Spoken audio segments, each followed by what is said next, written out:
warahmatullahi wabarakatuh. Berikut saya akan menjelaskan tentang sistem reproduksi pada pria dan wanita. Sistem reproduksi pada laki-laki terdiri dari penis, skrotum, testis, epididymis, vas deferens, uretra, saluran ejakulasi, vesikulasi seminalis, kelenjar prostat, kelenjar Cooper. Penis berfungsi sebagai saluran kencing dan saluran sperma. Skrotum, bagian seperti kantung yang di dalamnya terdapat testis yang berfungsi mencari suhu testis agar sesuai untuk produksi sperma. Testis, bagian terbentuk bulat telur yang tersimpan dalam skrotum, berfungsi memproduksi sperma dan hormon testosteron. Epididymis, organ reproduksi laki-laki yang berfungsi dalam mematangkan sel sperma. Vas deferens, seluruh panjurkan sperma matang ke uretra sebagai persiapan ejakulasi.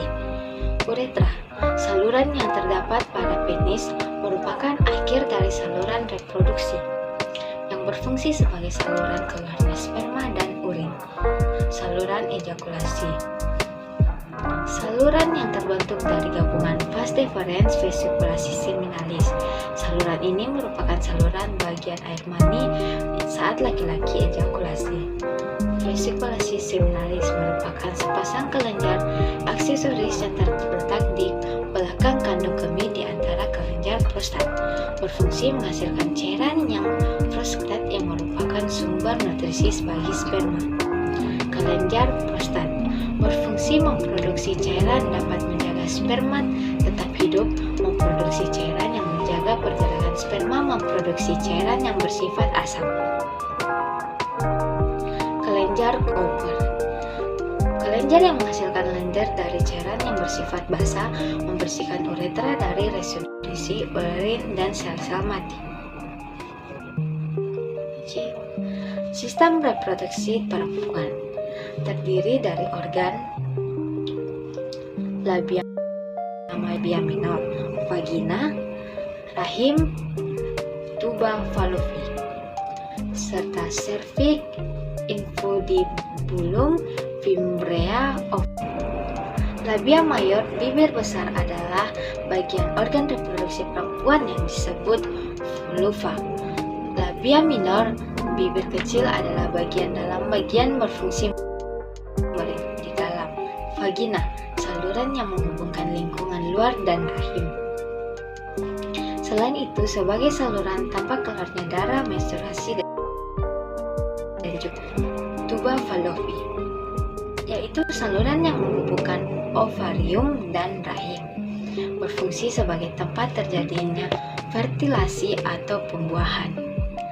Serviks adalah bagian rahim yang terhubung ke vagina. Fungsinya memproduksi lendir yang membantu menyalurkan sperma dari vagina ke rahim serta berhubungan seksual. Infundibulum, struktur seperti corong dan memperpanjang ujung tuba fallopi. Fimbrea, struktur berjumpa seperti jari jemari yang berfungsi menangkap sel telur. Ovarium terletak di samping kiri dan kanan rahim yang berfungsi menghasilkan sel telur serta hormon testosteron yang positif. Sistem kardiovaskular. Sistem kardiovaskular merupakan organ yang terdiri dari jantung dan komponen yang berfungsi mengalirkan suplasi oksigen dan dalam proses metabolisme tubuh. Bagian-bagian sistem kardiovaskular ada aorta, vena cava, arteri pulmonalis, serambi kanan, serambi kiri, kutub bicupidalis, katup tricupidalis, bilik kanan, bilik kiri, dan dinding jantung. Fungsi bagian ventrikuler berfungsi membawa darah yang mengandung oksigen dari bagian vertikal kiri sampai ke seluruh tubuh manusia.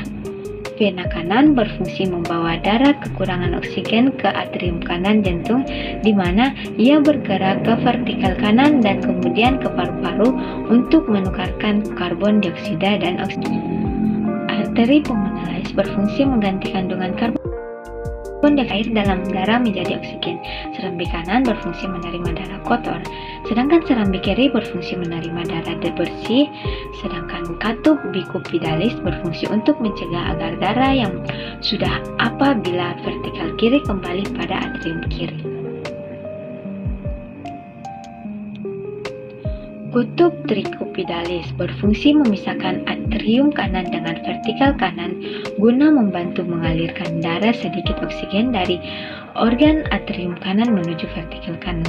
Bilik kanan berfungsi untuk memompa darah kotor dari jantung ke paru. Bilik kiri berfungsi memompa darah bersih dari jantung ke tubuh.